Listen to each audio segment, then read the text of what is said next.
ഇപ്പോൾ കഴിഞ്ഞ ഒരു വർഷം 1.5 വർഷങ്ങൾക്ക് മുമ്പ് വരെ ഉണ്ടാക്കേണ്ടിയിരുന്ന, അല്ലെങ്കിൽ ഒരു 10 വർഷം കൊണ്ട് ഒരു ചെറുപ്പക്കാരൻ അവൻ്റെ യൗവനത്തിൽ ഉണ്ടാക്കിയെടുക്കേണ്ട ഒരു പൈസ കഴിഞ്ഞ ഒരു 1.5 വർഷങ്ങൾ അല്ലെങ്കിൽ ഈ ഒരു വർഷം കൊണ്ട് എനിക്ക് ആർജിച്ചെടുക്കാൻ കഴിഞ്ഞു അറ്റ്ലീസ്റ്റ്. അപ്പം ഞാൻ പറഞ്ഞ സ്വന്തമായ വീട്, വാഹനങ്ങൾ, ഇതൊക്കെ നമുക്ക് നേടിയെടുക്കാൻ കഴിഞ്ഞത് ഇത് ഈ ഒരു വർഷത്തിൻ്റെ അല്ല, 14 വർഷത്തിൻ്റെ അല്ലെങ്കിൽ ഒരു 10-15 വർഷത്തിൻ്റെ, അല്ലെങ്കിൽ കുട്ടിക്കാലം തൊട്ടേ മനസ്സിൽ ഇട്ടിങ്ങനെ ഊതിപ്പെരിപ്പിച്ച ഒരു കനലൊക്കെ നമ്മുടെ ഉള്ളിൽ കിടന്നുകൊണ്ടാണ്.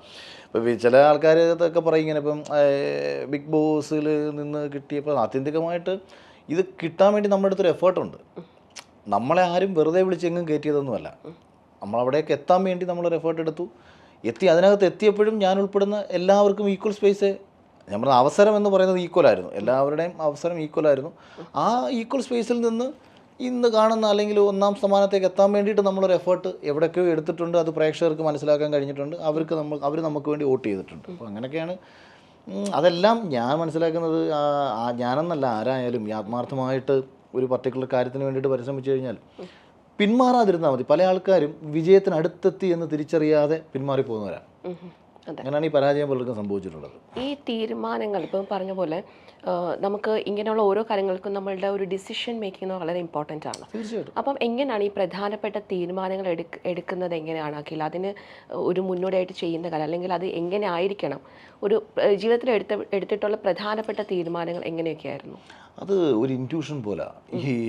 ഞാനിപ്പോൾ ഈ അടുത്ത സമയത്തൊക്കെ പല കാര്യങ്ങളിലും ഭയങ്കര സ്ട്രോങ് ആയിട്ട് സംസാരിക്കുമ്പം പലരും ഇങ്ങനെ പറയാറുണ്ട്, പുള്ളി ഭയങ്കര കാര്യങ്ങൾ കൃത്യമായി പഠിച്ച് മനസ്സിലാക്കിയിട്ട് ആ വിഷയത്തിൽ സംസാരിക്കുന്നത്.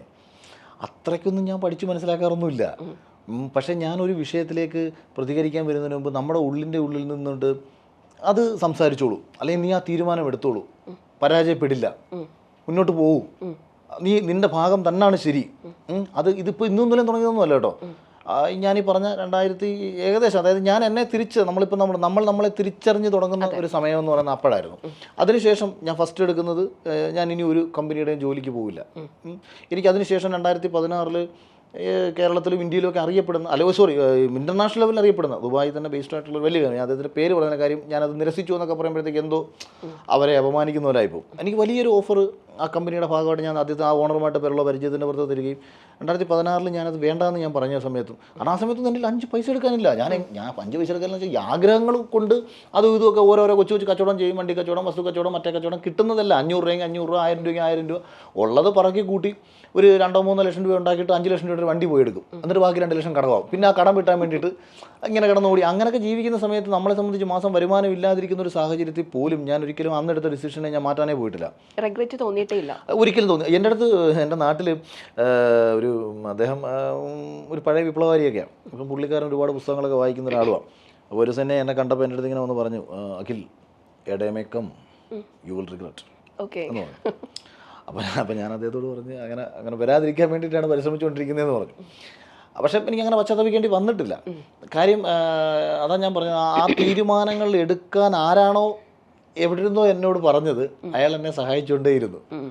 അത് ഭയങ്കര സത്യമാണ് കേട്ടോ. എല്ലാ കാര്യത്തിലും അതിങ്ങനെ എവിടെ നിന്നോ ഒരു ബാക്കപ്പ് സപ്പോർട്ട് ഞാൻ അറിയുന്നേ ഇല്ല. ഇത് പറയുമ്പോഴത്തേക്ക് ചിലപ്പം യുക്തിവാദികളൊക്കെ വന്നിട്ട് പറയാം, പിന്നെ ഒന്നുകിൽ നീ നിൻ്റെ കഴിവുകൊണ്ട് രക്ഷപ്പെട്ടേന്ന് പറയും, അല്ലെങ്കിൽ ഇങ്ങനെ അല്ല, അതെനിക്ക് നല്ലോണം അറിയാം. ഇപ്പം നമ്മൾ സിനിമയുടെ ഒരു ഷൂട്ട് നടന്നുകൊണ്ടിരിക്കുന്ന സമയത്ത് ദൈവമേ ഒന്ന് കാറ്റടിച്ചിരുന്നെങ്കിൽ, ഈ കാറ്റിനെ നിയന്ത്രിക്കുന്നത് ഞാനല്ലല്ലോ. അപ്പം അത് ഞാൻ നിസ്സാര കാര്യം പറഞ്ഞു. അല്ലെങ്കിൽ ഇന്നത്തെ ദിവസം മഴ പെയ്യാതിരുന്നെങ്കിൽ, ഇന്ന് നല്ല ലൈറ്റ് കിട്ടിയിരുന്നെങ്കിൽ, അതായത് ഈ സിനിമ പോലുള്ള അല്ലെങ്കിൽ ഇത്തരം മേഖലകൾക്ക് മറ്റുള്ള ഘടകങ്ങൾ, പ്രകൃതി എന്ന് പറയുന്നൊരു ഘടകം കൂടി നമ്മളെ സപ്പോർട്ട് ചെയ്യണം. ഒരുപാട് നിർമ്മാതാക്കളും ഒരുപാട് സംവിധായകരും ഈ നേച്ചറിൻ്റെ സപ്പോർട്ട് കിട്ടാതെ വന്നിട്ട് പരാജയങ്ങൾ അനുഭവിച്ചിട്ടുള്ള ആൾക്കാരുണ്ട്. അപ്പോൾ അതായത് ഇതിപ്പോൾ എല്ലാവർക്കും ഇത് കിട്ടണമെന്നൊന്നും ഞാൻ പറയുന്നില്ല. പക്ഷേ അത്തരം ചില ബാഹ്യശക്തികളുടെ സപ്പോർട്ടുകൾ പലപ്പോഴും എനിക്ക് കിട്ടിയിട്ടുണ്ടെന്ന് എനിക്ക് പലപ്പോഴും തോന്നിയിട്ടുണ്ട്. ഞാൻ കാണിച്ച അഹങ്കാരത്തിന് എന്നെ പണ്ടേ നാട്ടുകാർ തല്ലിക്കൊള്ളണ്ട. അല്ല, സീരിയസ്ലി. എന്ന് വെച്ചാൽ ആ രീതിയിൽ ഞാനിങ്ങനെ വെച്ചാൽ ഒരു കയ്യിൽ ഒന്നുമില്ലാത്തവൻ്റെ ഒരു അപാര കോൺഫിഡൻസിൽ പോയിട്ട് ആവശ്യമുള്ള ഇതിനും ഇല്ലാത്തതിനുമൊക്കെ വലിയ കക്ഷികളുമായിട്ട് വലിയ പ്രശ്നങ്ങളുണ്ടാക്കി, രാത്രിയിലൊക്കെ ഏത് നിമിഷവും ഒരാൾ നമ്മളെ മുട്ടുകാല് തല്ലി ഓടിക്കാൻ പറ്റുന്ന സാഹചര്യങ്ങളിലൂടെ കടന്നു പോയിക്കൊണ്ടിരുന്ന മൊത്തം ആ സമയത്ത് എൻ്റെ കയ്യിലിരിപ്പിന് അതിൽ നിന്നൊക്കെ എന്നെ ആര് രക്ഷിച്ചെന്ന് എനിക്കറിയത്തില്ല. ഞാൻ പലപ്പോഴും കയറി പല പ്രശ്നങ്ങളും പലയിടത്തും ഉണ്ടാക്കിയിട്ടുള്ള സമയത്തും എനിക്ക് എന്തുകൊണ്ട് വലിയ കേസുകൾ വന്നിട്ടില്ല. കാരണം വലിയ കേസുകൾ വരത്തക്ക പ്രശ്നങ്ങളിൽ പോയി ഞാൻ ചാടിയിട്ടുണ്ട്. പക്ഷേ എവിടെ നിന്നോ അവിടെ നിന്നൊക്കെ എന്നെ ഇങ്ങനെ രക്ഷിച്ചുകൊണ്ട് പോയിക്കൊണ്ടേയിരുന്നു. അതായത് ഒരു നമ്മുടെ ജീവിതം തകരത്തക്ക ഒരു ലോക്കിലേക്ക് ഞാൻ പോയി പെട്ടിട്ടില്ല. പക്ഷെ പെടത്തക്ക സാഹചര്യങ്ങളിലൂടെയായിരുന്നു കടന്നു പോയിക്കൊണ്ടിരുന്നത്. പക്ഷേ ഈ പറഞ്ഞ കണക്ക് ഈ തട്ടിപ്പും വെട്ടിപ്പും രീതിയിൽ പൈസ ഉണ്ടാക്കുന്ന പല ആൾക്കാരും പല രീതിയിലും നമ്മളെ സമീപിച്ചിട്ടുണ്ട്. ഒരു ദുർബല നിമിഷത്തിൽ ഇനിയിപ്പോൾ ആരാലോചിക്കാനാണ്, ഇതിപ്പോൾ എന്നാൽ പിന്നെ അങ്ങ് പോയേക്കാം.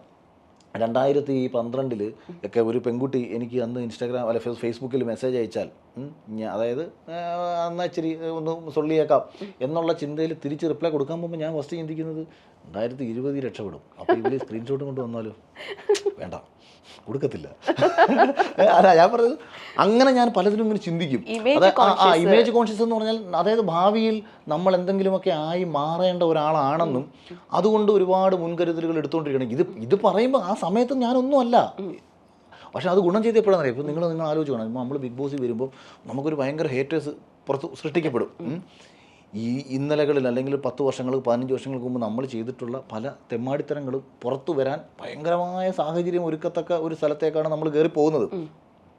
അപ്പോൾ എന്തുകൊണ്ട് അത് വരാതിരുന്നു എന്ന് ചോദിച്ചാൽ വരാനൊന്നുമില്ല. ഇപ്പോഴും എനിക്ക് ശത്രുക്കളായിട്ടുള്ള ആൾക്കാർ പലതും പറയുമ്പോഴും അല്ലെങ്കിൽ ഞാൻ വളരെ കോൺഫിഡൻ്റ് ആയിട്ട് പല കാര്യങ്ങൾ സംസാരിക്കുമ്പോഴും നമ്മുടെ ധൈര്യം എന്ന് പറയുന്നത് അറിഞ്ഞുകൊണ്ട് ഒരാളെയും ചതിച്ചോ പറ്റിച്ചോ മറ്റു രീതിയിലോ അല്ല അനധികൃതമായിട്ടോ ഒന്നും ചെയ്യാത്തതുകൊണ്ടാണ്. അല്ലാതെ എവിടെ നിന്ന് ധൈര്യം വരും? പലരും നിശബ്ദത പാലിക്കുന്ന എന്തുകൊണ്ടാണ്? അവർക്ക് നഷ്ടപ്പെടാനുണ്ട്, അല്ലെങ്കിൽ അവർക്ക് മറ്റു പലതും പുറത്ത് വരും എന്നുള്ളൊരു ഭയമൊക്കെ കൊണ്ടാണ്. അങ്ങനെ സ്ട്രെയിറ്റ് ആയിട്ട് ജീവിച്ചതും ഈ തീരുമാനങ്ങൾ എടുത്തപ്പോൾ ആ എടുത്ത തീരുമാനങ്ങളെ സപ്പോർട്ട് ചെയ്യുന്ന പ്രവൃത്തിയും കൂടെ ഉണ്ടാവണം. അല്ലെങ്കിൽ സക്സസ് ആവാൻ പറ്റില്ല. പല ആൾക്കാർക്കും തീരുമാനമൊക്കെ എടുക്കാൻ പറ്റും, പ്രവർത്തിക്കത്തില്ല. പ്രവർത്തിക്കുക എന്ന് പറയുന്നിടത്തൊരു പ്രധാനപ്പെട്ട കാര്യമാണ്. പ്രവർത്തിക്കുക എന്ന് പറഞ്ഞാൽ ഭയങ്കര കഷ്ടപ്പെടുക എന്ന് പറയുന്നതല്ല കേട്ടോ. ഇപ്പോൾ ചില ആൾക്കാരുടെ ധാരണയുണ്ട്, രാവിലെ തൊട്ട് വൈകുന്നേരം വരെ പാറമടയിൽ പണിയെടുക്കുന്ന ഒരാൾ കഷ്ടപ്പെടുകയാണ്. അല്ല ഒന്നൊന്ന് അധ്വാനിച്ച് പെരുവെയിലത്തിൽ നിന്ന് പാറ പൊട്ടിക്കുന്നു, അയാൾക്ക് 1500 ശമ്പളമേ കിട്ടത്തുള്ളൂ. 1 മണിക്കൂർ ഒരാൾ പോയി പഠിപ്പിച്ചാൽ അയാൾക്ക് 1500 രൂപ ചിലപ്പോൾ കിട്ടും. ഒരു മാസത്തിൽ ഒരു വസ്തു കച്ചവടം ചെയ്യുന്ന ഒരു റിയൽ എസ്റ്റേറ്റ് ബ്രോക്കർക്ക് ചിലപ്പം 1.5 ലക്ഷം മുതൽ 15 ലക്ഷം വരെ കിട്ടാം, അല്ലെങ്കിൽ 1.5 കോടിയും കിട്ടാം. മറ്റേവൻ തട്ടിച്ചും പിടിച്ചും ഉണ്ടാക്കിയ പൈസയൊന്നും അല്ലത്. അവൻ്റെ തലച്ചോറിനെ എങ്ങനെ ഫലപ്രദമായി ഉപയോഗിക്കണം എന്നുള്ളതിൻ്റെ ഫലമായിട്ടാണ് അവന് 1.5 കോടി അല്ലെങ്കിൽ 15 ലക്ഷം ഉണ്ടാക്കുന്നത്. ഒരു അധ്യാപകൻ അയാളുടെ കഴിവിനനുസരിച്ച് അയാൾ ഒരു മണിക്കൂറിൽ 1500 ഉണ്ടാക്കുമ്പോൾ നമ്മൾ ഈ പറഞ്ഞ ഒരു പാറമടയിൽ പാറ പൊട്ടിക്കുന്ന ഒരാൾക്ക് അയാൾ ഫിസിക്കലി അധ്വാനം എടുക്കുന്നു, അയാൾക്ക് 1500 ഉണ്ടാക്കാൻ പറ്റില്ല. 3 പേരും അധ്വാനിക്കുക, 3 തലത്തിലാണെന്നുള്ളതേ ഉള്ളൂ. അതുകൊണ്ട് ഇപ്പം നീ എന്ത് കഷ്ടപ്പെട്ടു? ഇപ്പം എന്നെക്കാളും കഷ്ടപ്പെടുന്ന എത്രയോ പേരുണ്ട്. 18 വർഷവും 20 വർഷമൊക്കെ മലയാള സിനിമയിൽ കിടന്ന് കഷ്ടപ്പെട്ടിട്ട് ഒരു സിനിമ പോലും സംവിധാനം ചെയ്യാൻ പറ്റാതെ ഇന്നും ജീവിതത്തിലൊന്നും ആകാൻ പറ്റാത്ത നിരവധി ആൾക്കാരുണ്ട്. പക്ഷേ അവർക്ക് പറ്റിയൊരു ചെറിയ പ്രശ്നം എന്താണെന്ന് ചോദിച്ചാൽ ഈ കഷ്ടപ്പെടുക എന്നുള്ളതല്ല, ഒരു കാര്യത്തിന് വേണ്ടിയിട്ട് നമ്മൾ എന്ത് ചെയ്യണം അത് ചെയ്യുക എന്നുള്ളതാണ്. പിന്നെ നമ്മൾ തിരിച്ചറിയുക കൂടി വേണം, അതായത് നമ്മളെ കൊണ്ട് പറ്റുമോ. ഇപ്പം ഞാനൊരു തീരുമാനം നേരത്തെ എടുത്തിട്ടുണ്ടായിരുന്നു. ഞാൻ ഇതൊക്കെ പറയുമ്പോഴും 35 വയസ്സ് ഞാൻ എടുത്തൊരു ഡിസിഷനാണ്. 35 വയസ്സ് ഒരു ഡെഡ് ലൈൻ ആക്കി ഇട്ടു. ആ 35 വയസ്സ് വരെ പരിശ്രമിക്കാം, രക്ഷപ്പെട്ടില്ലെങ്കിൽ ആത്മഹത്യ ചെയ്തേക്കാം. തിരിച്ചു പോകാൻ പറ്റത്തില്ല. കാരണം ഭയങ്കര ഒരു പരാജയപ്പെട്ടവനെ പോലെ എല്ലാവരുടെയും മുന്നിലേക്ക് നമുക്ക് ചെല്ലാൻ പറ്റില്ല. കാരണം നമ്മൾ അത്രയും ആൾക്കാരെ വെറുപ്പിച്ചു. അവരെല്ലാവരും പിന്നെ നിനക്ക് വേറെ പണി എന്ന് പറഞ്ഞാൽ പരിഹസിക്കുന്ന ആൾക്കാർക്കിടയിലേക്ക് പരാജയപ്പെട്ടവനെ പോലെ തിരിച്ച് ചെന്നിട്ട് 35 വയസ്സ് കഴിഞ്ഞതിന് ശേഷം എവിടെയെങ്കിലും പോയി ജോലി എടുക്കാൻ പറ്റും, പിന്നെ സമാധാനം കിട്ടും. നമുക്ക് 1 മണിക്കൂർ പോലും നമുക്ക് സ്വസ്ഥത കിട്ടത്തില്ല, പിന്നെ ഒരു ജീവിതം നമുക്കില്ല ആക്ച്വലി.